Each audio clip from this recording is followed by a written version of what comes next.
Hello, this is Matthew Waterhouse, and you're listening to Travelling the Vortex. Traveling the Vortex. Side trip.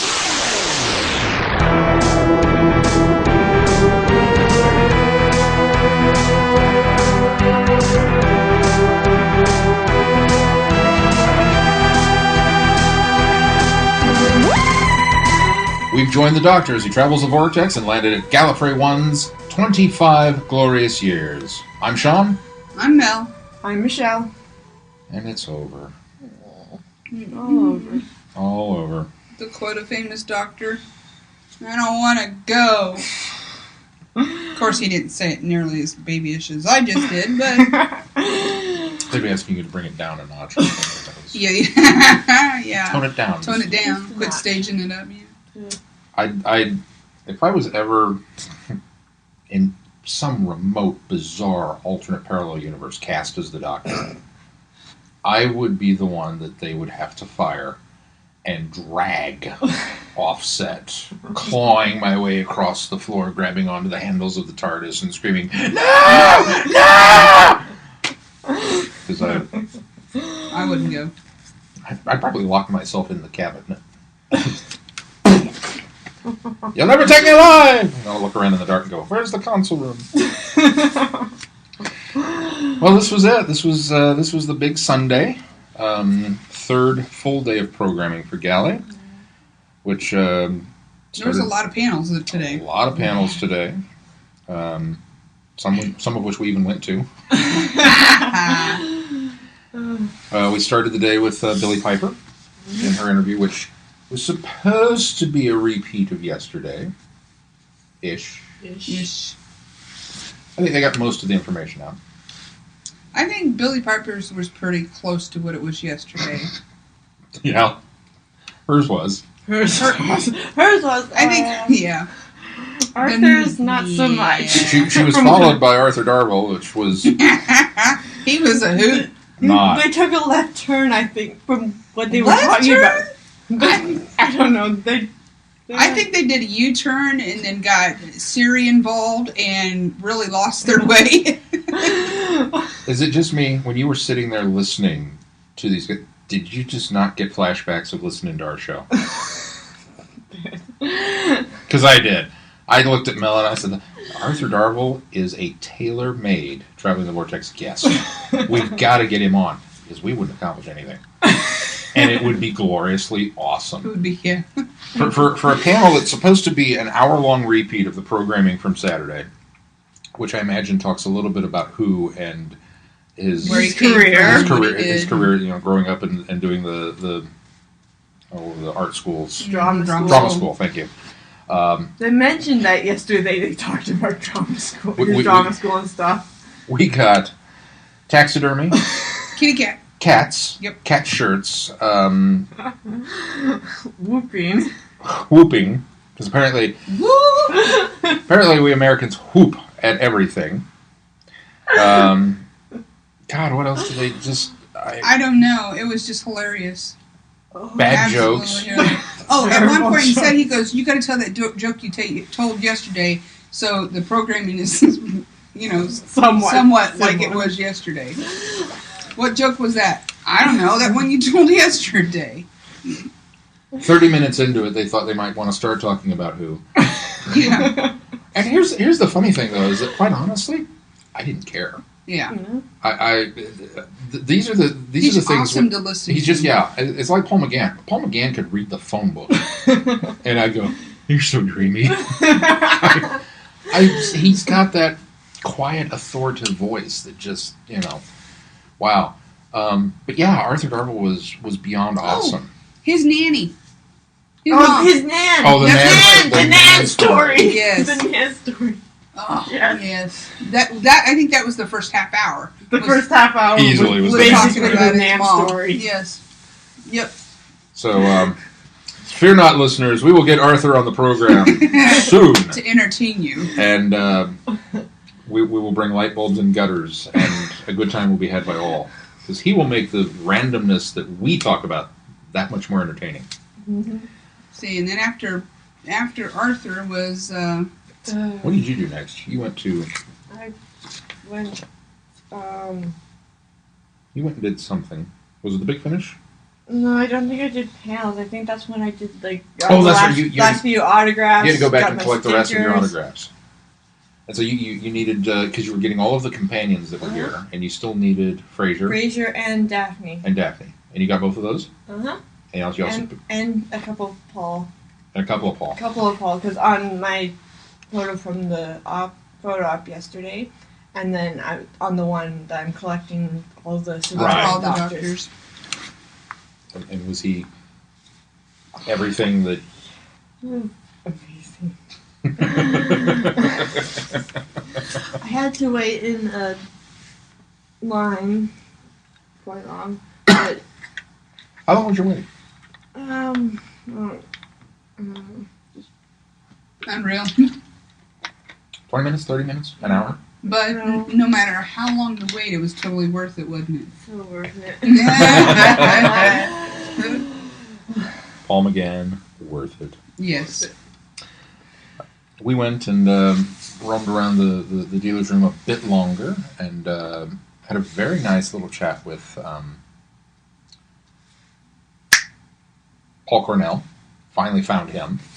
Yeah, he's... Wow. Yeah. Paul's a very very open and just fun to talk to. And he gave us ribbons! And he gave us ribbons, which is always a blessing. He has a new book coming out, so. And then we talked with. We briefly talked with David Banks. We were trying to get something set up, and he'd agreed to it, that we were going to get David Banks on the program for an interview, and I think it kind of fell apart, mainly because of my fault. I think it's because I was hanging out with Paul Cornell that David may have got tired of waiting on us to come back. Or he just decided that we weren't going to, or what is it? I don't know. I feel bad, because I would have really liked to have had David Banks on the show. But, who was the other person we talked to in the dealer's room? I'm blanking. I'm not sure. I can't remember. Oh, well, it wasn't in the dealer's room, that's why. Dr. Who Legacy. We finally hooked up and talked with the folks at, I'm blanking on his name. Games. Yeah, I got his name and it's lodged in my cerebellum and it won't come out without a pickaxe. The creators, and he's actually the director or something or another. I forget the actual title that he had. I've forgotten his name and I've forgotten his title. That sounds fantastic. He's going to listen to this, but you guys suck. But we got to talk with the director, and that will be kind of a forthcoming side trip, we hope. Maybe Glenn's editing it now. Because we've got all kinds of awesome news out of that. So wait till you hear this. If you guys think you're addicted to this game now, just wait. Yes. But we also got some more pictures of costumers and their costumes and such. And I took pictures with the TARDIS and then the background that's the Eleven's TARDIS, the console 11's console room. The drop. The drop. Yeah. Yeah. So I got pictures of me with those. Did you actually go in with the actual physical console? The eighth Doctor's one? You didn't do that one? No. they were really busy this year. They were really busy this year. Every time we went down that hall to take pictures, or not even to take pictures with them actually, just to look at the upgrades that they had done to the console, they were taking pictures of some sort, or with, Paul McGann and Daphne were in there at one point in time, and we never got a chance to go in there this year. It just... Even Brian, who's the one who kind of invited us down, he's like, "Oh, Sean, you got to come down and check out the console room. We added this, and I was like, "Okay, cool, we'll get over there." And every time I showed him, he's like, "Dude, I can't do it now." I was like, "Oh, well, all right." They were just that busy. They were just that busy, so that was really awesome. From what I was able to peek through the door, and listeners know how I love Paul McGann's console room. It's my console. They've added one of the view screens, steel girders that kind of goes up that forms the thing. They had one of those that they've added to it, and then they have actually added a big gigantic television set monitor that moves around the console, and it can display different graphics on it. Now those are not authentic pieces, obviously, but the rest of the console's still in. I've seen in. Did you get to look through the room at least? Well, because the Inspector Spacetime signing after the panel was in that room. Ah. Okay, yeah. Cool. Yeah, so Cool stuff. I got to go in and see it that time, but I didn't get a chance to get my picture taken with it. And then, what did you do after your autographs? Did you head back for the 2 doctors? Was that where we caught up with you again? Or Yeah, did you do I something in think so. between there? I finished getting the stickers for the sticker game. Oh yeah, out of nowhere. We've been working on this damn game at Gallic where you go around, you collect little stickers. We've been working on this thing. Oh, the light just went Light out. just went out. Working on this thing all weekend long. We had 2 left. We go and we get the last 2 and put them in the book. And I was like, "Yay, we're done!" And I go and I open up my book and I put those 2 in. It's like I'm still missing one. So then we had to backtrack and figure out. I get the honor of telling Oh this yeah, one. I'll let you have it. 'Cause I'm missing one. So he's missing one, and come to find out, the one that he's missing, lo and behold, is the legacy table. They had the last sticker, and I was like, well, maybe if you'd stop yakking long enough to put the sticker in the book, you would have had it. This isn't the interview part. This was when we were just stopping by and talking, trying to meet up with the gentleman, that he never got his sticker. So I he was never all grabbed the sticker from that. he was all panicky that he didn't have his book finished. So then when we got it, we finished the book and we went and traded in and we got our fun little ribbon for you completed the game, and I'm so proud we completed the game. It's 3 in a row now. Yay, we completed the game. And then, or no, we never did get the first one, did we? I don't think we got the first one. We never did get the But first last one. We year were we mad. did. We were dedicated last year. We were dedicated this year. And then he gave me the bonus sticker for this year. And I promptly lost it. Like Heck, immediately. I'm hadn't even standing left. in front of the window and turn to do something, turn back, and the sticker's gone. I've checked all of my pockets, and whoosh, Kaiser Soze. They were laughing at him too. They're like, "Well, dude, you haven't left our window, so we can give you another one. We have another one right here." And Sean's all like, "I can't find it." So they gave me another sticker. I stuck it in my pocket, and then like I don't know where I put it. And so I just stuck it in my pocket to figure out later. And then when I was in one of the panels in the main room, someone had it on their badge, and I'm like, that's a great place to put it. That's what I wanted to make, so I wouldn't so I lose got it. it. So I got it on my badge now. Yeah, we went to go tell Michelle. It's like, look, you need to go. I already got them. Yeah, talk about sucking the Well, wind out of it's ourselves. We did all weekend long. We did Yeah. this hard work, and you're just like, done. Mm-hmm. D1. Yeah, she Done. kinda deflated us real quick, like. When did you have Well, time to do this? I got a bunch like in the hallway, like the legacy and all those in the hallway. And she didn't talk to anybody, Saturday. Sean. She got her stickers. On Fight. Saturday. and then I went to the members window and they had a bunch, and then they told me where the rest were. That's cool. Oh, they took pity on you. Because it was Sunday, and they were going, we've got to get rid of these ribbons, start telling people where they're at. Yeah, so and then after they told me, I went right to the places, got them, went back, got my ribbon, got my bonus sticker. Yeah, and then I went to the Katie Manning, Nicola Bryant, and Annette.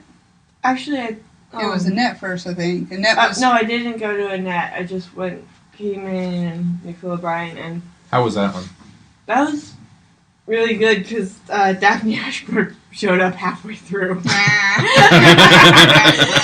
and they were talking about their singing and how Nicola wrote this song like for like Johnny Cash to sing, because for this weird competition of like, did she write songs, and she was talking to these people who like do like girly stuff. So they decided to have a competition to write as far out of their comfort zone writing as they could. So she wrote this song for Johnny Cash, and then she was doing recording with Daphne Ashbrook, and apparently they're going to do an album at some point, including the Johnny Cash song. Sweet.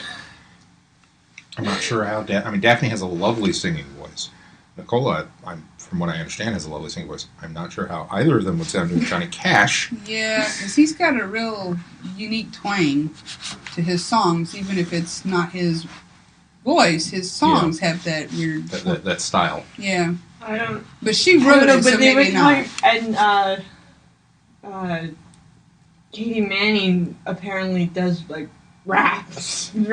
Just, No, wow. she was I could totally see Katie doing rap. and she was talking about this album that she recorded, and apparently when she messed up she would say, "Oh, poo bum," or something, and they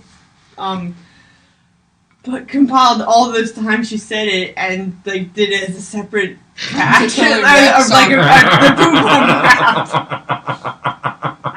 I'm kidding. You might have to Google that. Katie Manning rap, yeah. Katie Manning rapping would sound like the little old lady in the Wedding Singer when she does Rapper's Delight with a hip hop, hippie hippie hop. Yeah, that would just no. Be interesting. Oh my! What came after Katie And, Manning the was Shepherd brother, or well, Shepherd brothers, the Shepherd. Shepherd and Son. Shepherd and Son. That's Yeah. They should have their own show. Shepherd and Son. Shepherd and Son. But he, Once again, Mark Shepherd knows how to work a crowd. Oh, He definitely. really he really enjoys playing that up. And honestly, when he decides that he's done acting, I could genuinely see him getting a talk show. He's really good on stage. He really He's is. really good on stage. I mean, I think we talked a little bit on it last year we met, because, I mean, don't get me wrong, I like Mark Shepherd. I genuinely like Mark Shepherd. But looking at his persona at a con, it's almost a little different. It's almost like he knows that he's got the sci-fi cred that makes him cool, and he kind of relishes in that just a little bit. And it comes across a little conceited. I don't know if you felt that or not. I don't know. I can It just seemed, I don't know, he seemed a little fake. Not even fake, that's not the right word. I don't know what word. Not like Eric Roberts. Not to that level. No. But just, a little, and so he's full of himself, maybe is a better kind of way to do it. He really kind of enjoys it. And he knows how to do it. He knows how to work the crowd. He knows how to get the laughs and go for the thing and have everybody in the state of euphoria to just, yeah, come on, love me. You know you want to love me. And he kind of works that. I could see him doing a talk show. I think genuinely, I think he's got that Johnny Carson timing. Where if you've ever watched, you're way too young to remember Johnny Carson. I don't know if you've ever seen any of the old repeats or I don't anything. think so. You should Google Johnny Carson. On the plane home, you'll have fun with that. But Carson knew how to hold a joke. He knew how to, something would happen, and he would have this expression, and the audience would go into this huge uproar, laughter, and he would hold it and hold it and hold it until it was right to say the next thing, which sent them into an even bigger wave of hysterics. Mark Shepherd's a lot like that, but together, him and his dad were very funny. I think up on the stage, he does well with his audience, like you said. I mean, even the little kid that came up and asked a question, and it was like a 7 or 8 year old kid, a young boy, who stepped up to the microphone during open question and didn't pose a question. He actually posed a statement. I'm going to take my girlfriend to Paris. or I'm going to Paris on vacation. I think His first date would be in Paris. his first date would be in Paris. And then turned around and left. And Mark Shepherd just stood there stunned, like, okay. And where Where do you follow that up with? You knew what he did. Kid, come back here. And he called him back down to the microphone, and they have this whole exchange over, have you asked the girl yet? No? Okay, there's a flaw in your plan. Yeah, I think there's a flaw in your plan. How are you going to... have you asked her, and how are you going to get there? Yeah. Like, no, I haven't asked her. Where No, are you don't know going? how I'm going to get there. And this is There's what I a bit love of a about flaw. kids. They're so innocent. Because the kid doesn't miss a beat. He goes, well, not until I'm 29. No, I thought... Didn't he say 23? No. 20-something. 20-something. 29, because the guy said that you'll have to come back 23. Mark said you'll have to come back 23 years later. Or 15 years later. So, yeah. But, yeah. Which would actually put it closer to 23. Yeah. Because he was 8. And Something like that. Yeah, whatever the age was. And his girlfriend was 9.5. 9.5, yes. She's 9.5. So it was still a good show though. It's today, was it today? Was birthday for Yes, Chris Eccleston. Christopher Eccleston's 50th birthday. So big shout out to Christopher Eccleston for And happy birthday. someone in Billy's panel asked her if she had wished him happy birthday yet. Yeah, that's right. And she said no. So then she did it in the panel.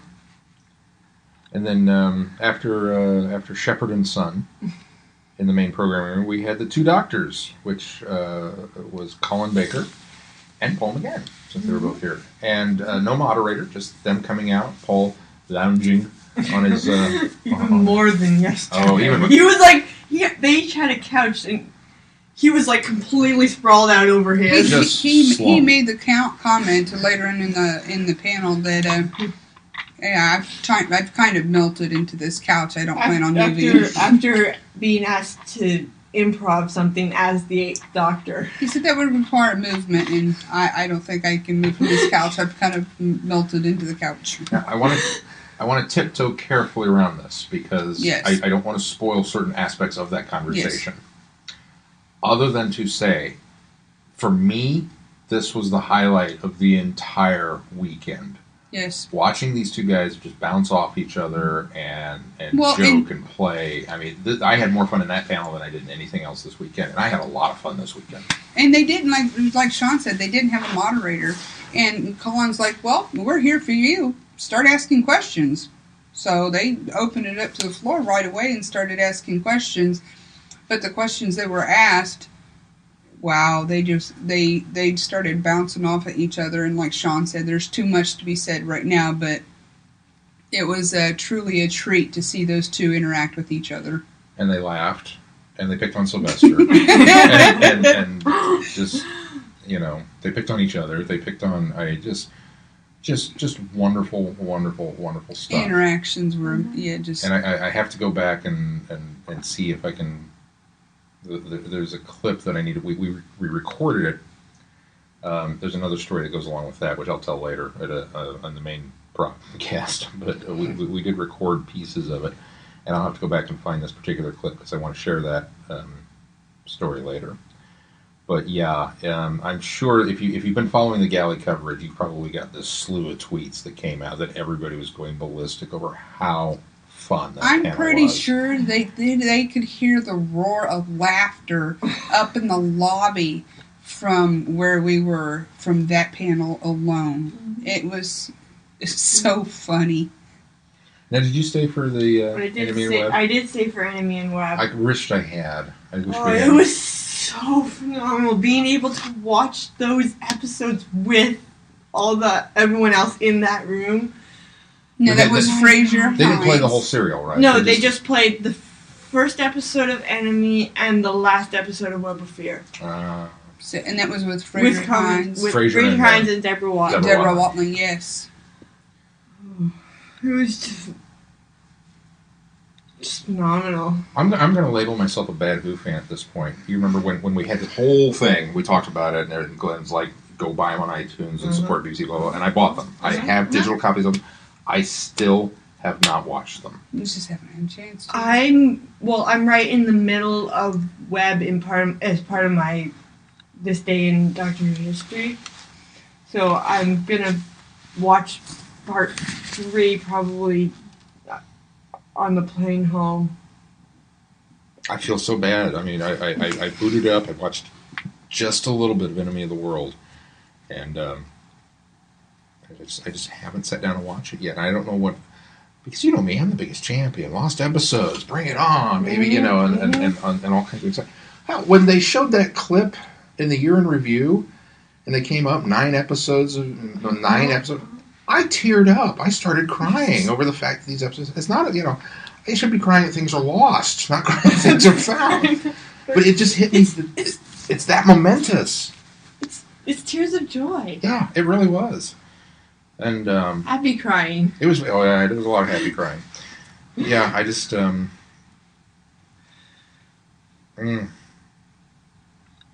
to get it now. I don't know. It's just an emotional wreck and stuff. So I'm glad that was Yeah. momentously cool. So they talked about it beforehand, just what that was like, and Did they have to say anything about, like, where were you when you heard the Oh. news? Like, did BBC I call was- you immediately, or did you see it on the news, or what? I think Deborah was at a con and she had like 2 people come up to her and tell her the news. And then Fraser didn't hear it till they were about to screen them.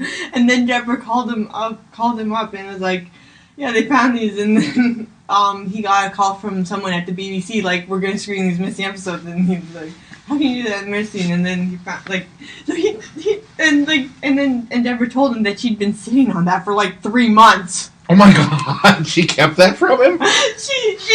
She wasn't allowed to tell anyone. And she didn't, not even Fraser. Wow! Yeah. Maybe they didn't tell Fraser because they know he'd blab it. Well, I could see that. I think Fraser would be a security risk. He'd blab everything if they told him. Deborah could keep a secret. Fraser, not so much. No. so, Fraser's yeah.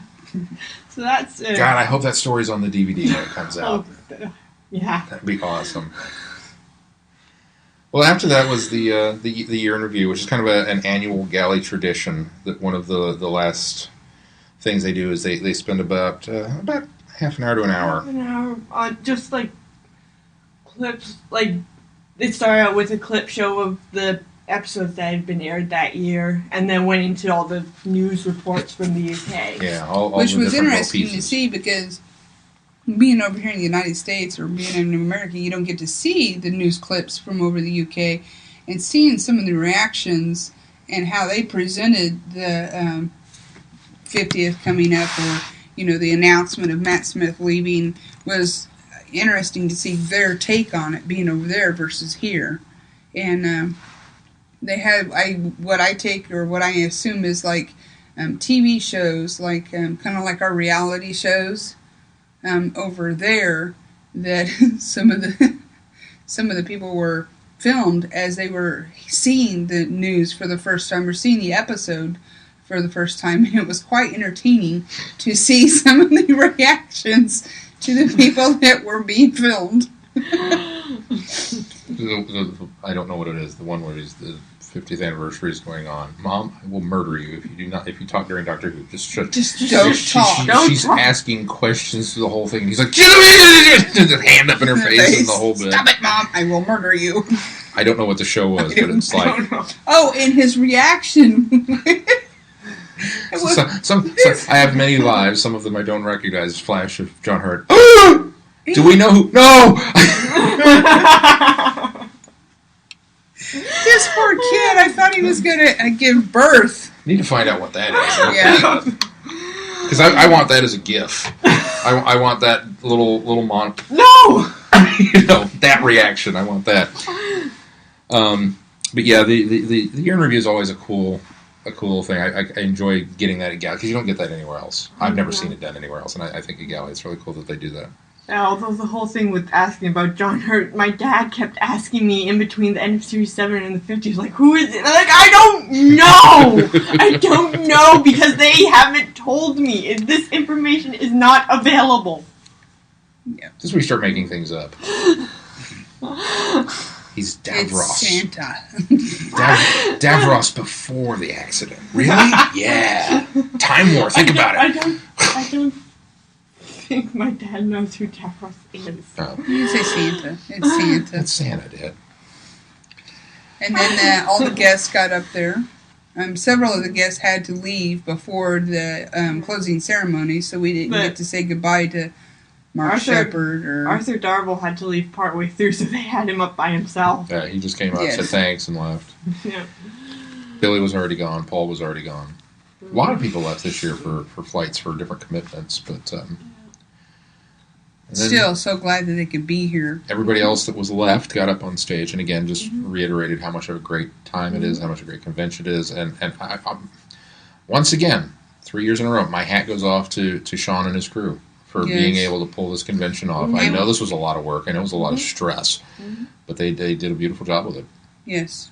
And once again, Colin just totally amazed me by his speech that he gave, and totally reiterated the fact that we wouldn't be here without you guys, the fans, and totally appreciative of us as his fans, and just humbled by everybody showing up and to, show him and praise him, and made the comment that the last con that he was at, they forgot about him for half the day in his room. So I was like, how do you forget Colin Baker? I mean, how do you leave him up in his room and not know he's a presence in your hotel or at your con? Yeah, that baffles me. And how do you leave Colin Baker's side? I'm sorry, if I'm running a con and I have Colin Baker, there's Colin, here's me. There's Colin, there's me. Until he tells me to go away, that he wants a half hour of privacy, I'm with Colin Baker. That's... Yeah. So, yeah, he made sure that it was stated that to tell Sean and his crew, thank you. And he made the comment to make sure that the handlers backstage, that he knew he was appreciative of getting him to the stage. So, not being left. Yes. And then it was it. The audience, they gave us a brief rundown for next year. Oh, a couple things I do want to mention. Every year, Galley does a charity auction for a charity that they pick. And this was something that I will say, the one bit of programming I didn't care for this year. I didn't care for the fact that we didn't have opening ceremonies. It was different. The glorious thing that we got Friday morning was the opening ceremony. Yeah, it was what they considered opening ceremony. And don't get me wrong, it was fascinating to learn the history of the convention and everything like that. But I missed Sean kind of coming out and laying out the weekend for you and saying, this is what we've got on tap. And then talking about the charity, that this is who we... Because it was in the book, and I'm sure it was on a poster on a wall somewhere. I never heard until that thing at the end when he came out and said, oh, by the way, for the blah, blah, blah charity, which this year was the Amy Hoff Memorial Scholarship Fund. And every year they pick something different, and they get a whole bunch of different items, and the people at the con go in and bid on them, and then all of that money goes to this charity, whatever charity they picked. And this year was a record-breaking year. It's been like record-breaking every year. They raised over $7,400 for this charity, which is a huge amount considering, at a con. Now, you spent $7,400 in the dealer's room, so you know how much money this is. Well, and... No comment from Michelle. And here's the kicker, is that this particular fundraiser actually hit home, because this fundraiser was to raise money for one of the previous Gallifrey members, or Galley members. Oh, was it really? Yes. I'm trying to look it up now because I can't remember. My memory is horrible. But the lady who they were raising funds for was the daughter of, here it is here. She's the daughter of the technical guru for Galley. His daughter was hit, I believe, by a drunken driver, and that's what they were doing the fund for. The fundraiser fund was for his daughter. Oh, man. Amy Hoff, a 23-year-old member of our operations staff, grown up around our convention. That's sad. So that's that, and I agree with Sean. That's something, this particular one and this one in particular would have been nice to have known up front, because maybe that's specifically why they didn't. Yeah, that could be. But the book is awesome, and I don't ever want you guys to think that the book that you put together is not important and not read, because it is. It's just in the height and the excitement of being here at Galley, that's not what you read Thursday night or Friday morning. I will be honest, it's not until usually two or 3 weeks after the con that I sit down and go back and read the program. And the only reason I look at read the sticker that pages, tonight, and I look at the map and the programming notes, and that's all I've ever read. And then I go back and start looking at other things when I need that fix, and I don't have it. So very important charity this year. I mean, not that any of them is not important, but this one hit closer to home. Mm-hmm. Oh, well. Now I have feels. So, there's a lot of feels this weekend. Yeah. But yeah, everybody filtered out of the room, and Mel and I took our kind of traditional one last stroll through the emptying very quickly emptying corridors of the basement of the M, the bowels of Belly. the M. The belly of the belly M. of the M. And came back through, and I didn't see it. I didn't need to see it. My brain heard the crowbars being taken to the TARDIS, and I was like, I'm just trying to leave. I can't. I went straight up to the wall. I know you left, and you were like, I'm done. and I don't blame you. It was even sad standing there watching people filter out when they shut the floodlights off. When they shut the TARDIS lights off. And it just went from being that ethereal blue glowing box to a blue box, you know. And it suddenly became a prop. Yeah, that's a perfect word for it. Prop. So that was my cue. It was like, okay, let's get out of here. So we went back upstairs and kind of hung out at LobbyCon, which never ended. I think from Thursday night. I think it was still going on. Got to say goodbye to Cindy and Sadie. David. David. And Megan and Jerry and Sal, which I gotta tell us that story. Sal is amazing. He's one of the guys that gentleman that cosplays as several different doctors. He does 6, 2. 2 was new for this year. 2. Normally he's 6 and 8. 6 and 8. 2, 6 and 8. And when you're at these cons, you don't know people's name. You just say doctor, and everybody turns around, and you get the person's attention that you need, or whoever they're cosplaying. You call them as that. And you don't ever think to ask somebody's name. You just call them by what they're cosplaying. Well, I'm as. sure other people think that. Well, I don't. yeah. Hey, can I get a photo? Or I see him and I was like, hi, how's it going? I kind of sort of remember you from last year, blah, blah, blah. And so we were standing at Burger King this morning, and he was there, and I finally just said, what's your name? And he kind of looked at me and said, Sal. And I was like, dude, I feel really bad that I've seen you now 3 years running. You're kind of, I don't know why, but we have, once again, kind of like Glenn and Michael Jason, we have similar schedules. So I keep bumping into him throughout the con. We're always at breakfast together at the same time. Breakfast together. I always see him at Burger King. Frequently before we see him at LobbyCon. We always see him at LobbyCon and he's dressed up. We always see him at breakfast the next day. We always see him, I see him throughout the con. And I said, I see you everywhere. This is my 3rd year seeing you in all the old familiar places. I have no idea who you are. He's like, it's Sal. That's no Sal, worries. And he just laughed about it, and that some people do that, and so we made a commitment. He's going to look me up on Facebook, and It's like, totally got to remember your name. So Sal is a shout out. Hi, we Sal. appreciate your costuming, and you're awesome. And I also want to throw a shout out to Nerdy Baker, who we managed to miss again this year. Apparently, Mel and I were in line all the way back on Friday for our Colin Baker photo, and then darted off before she got through. She was behind us in line. I didn't realize it until we got up to the photo portion of it and couldn't holler across the photo bay. And by the time she got her photo then filtered and got dumped into the dealer's room, it was like, 10,000 people. So we're laying in bed there, and Sean goes, what'd you say? Nerdy Baker just tweeted, said, your wife's got nice ardors. Like that. I was supposed to tell you, your wife's got nice art. So, it's like, why did she say hello? Sorry we missed you again. One of these years we'll get something official set up and we'll manage to make this meetup work. We need to do that first and foremost Friday night, because the con is so engrossed and involving, and it's hey squirrel, look shiny everywhere you go, that you really, it's just too much to see. Yeah. And even this year, we did so much on Friday. I feel, I think we had a really nice Saturday and a really nice Sunday, but I still feel like, man, I wish I had a time lock that I could put Gallifrey in a time bubble and go back to Friday and start over and do different things. Yeah, and there's so many different panels and so many things to see. It's just absolutely. It's like, that's one thing you can do, Sean. That's what you can do. Is we'll write in, and everyone writes in, okay, I didn't get to see this panel this year, so put it in the schedule for next year. So we can go see those panels. Can you repeat programming from 3 years ago? I didn't get to do this one.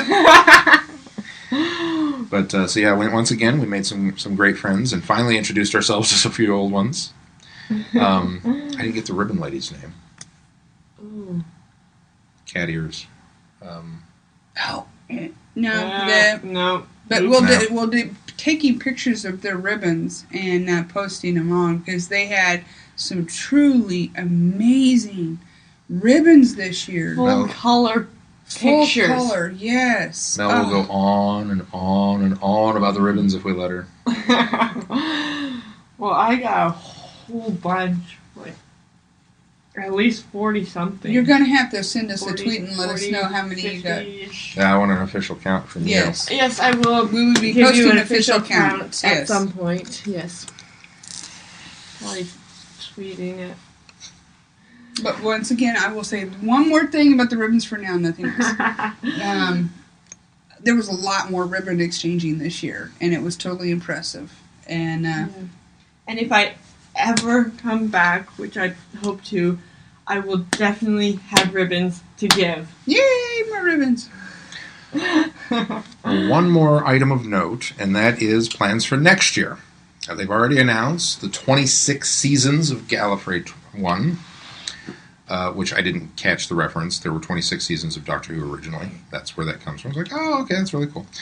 It will be next year. It will be February, same Valentine's Day weekend, I think 14, 15, 16, 13, 14, 15. Whatever Valentine's weekend is next year, that's when Galley is, Friday, Saturday, Sunday. Tickets go on sale 13, 14, March 15. 7th. March 7th. So if you are interested in attending, make sure you're ready. They've tried to warn everybody that they're capping it once again. There will be 3,200 tickets available. It'll be here at the Marriott. It'll be here at the Marriott. It'll be, well, yeah, because we're not at the Marriott, but it'll be at the Marriott again. Same time, same place, same stuff. If you are interested, I believe tickets are going to run $90 for adults for the whole weekend, Yep. and $45 for 45 for children. Teenagers is what they said. teenagers. Yeah, and then kids like 3 to 11 were 3 to 11 are $10, $10, I think. Yeah, it was class. and under 3 are free. But at any rate, if you're interested, make sure you are ready to go. Now, here's the caveat: there will be no guest announcements until August, and No previews, sneak peeks, nothing. they're just not going to say. And he said the reality is, he says, we couldn't confirm Arthur Darvill until 2 weeks before the event. He says that's kind of how cons are moving, is that these people are busy, and that we can't get them to commit a year out. And so we're not going to know who we're going to have until much, much, much closer to go time. And, Sean's response to anybody who says, well, I don't know if I can commit to coming without knowing is, we've done this for 25 years. Do you have any doubt in your mind that we're not going to put on a good show? And I kind of have to agree with that. I mean, Mel and I, we've kind of been on the fence. We've thought about maybe taking a year off and trying to hit one of the other cons like Chicago TARDIS or maybe Long Island Who or something like that. But then But now I'm in the middle of all this. It's like I couldn't possibly leave this. You come here and you experience these people and the things you see and the things you get to do, and it's like, and even Colin Baker, and Daphne made the comment that how this it's truly a family event. You're part of something enormous, something important, something amazing, and it's hard not to come back to. Yeah. Okay, I think I'm just going to throw the gauntlet down now. I'm going to throw the challenge out there. I think we need one more. Yes, I think so I too. think- I We're need- coming back. I think we need to come back next year, but I want you back, and I want Chrissy back, Nerdy Baker. and I want Nerdy Baker back, and I We want need to get Glenn and Keith to come down, yes. and we need to do a full-blown, let's get everybody who listens to this show, Traveling the Vortex group together. I want a Traveling the Vortex family make a presence. to come to Galley. Yeah. So there's that. So Gauntlet has been dropped.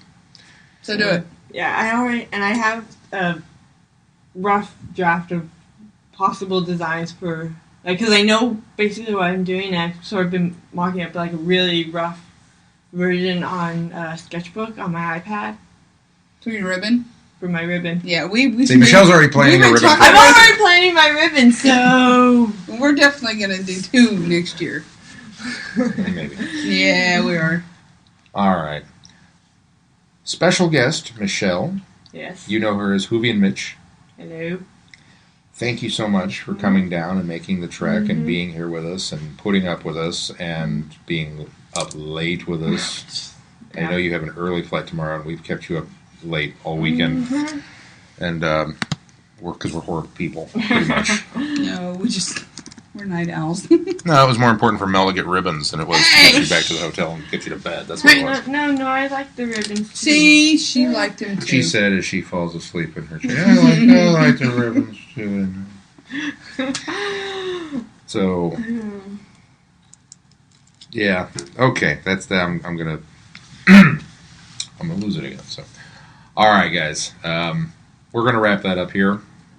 We have more goodness from Galley to come. I hope you enjoyed these updates. Our next show for Traveling the Vortex, well, the one that they're recording tonight, they probably already recorded it. Yeah, they've already recorded it. Yeah. They're probably done already because you're not there. Shush. They did the book reviews. We will have a full-blown Galley episode next week. I imagine Mel and I will both be on it, kind of relaying some of the in-between stories and hitting things that we did not discuss on these updates. I apologize to everybody for the horrible connections that we suffered that prevented us from sending out live updates and that you kind of had to wait for this. The tweets, Instagrams thing really sucked. So we'll see. We're going to figure something out around that for next year. But you won't have to because you'll all be here. So Yeah, you won't even know. that'll fix that. All right, so signing off from Gallifrey 1, 25 glorious years. I'm Sean. I'm Mel. I'm Michelle. Good night, everybody. Bye, guys. You have been listening to Traveling the Vortex. Doctor Who and all of its associated programs are owned and trademarked by the BBC. No infringement is intended or implied.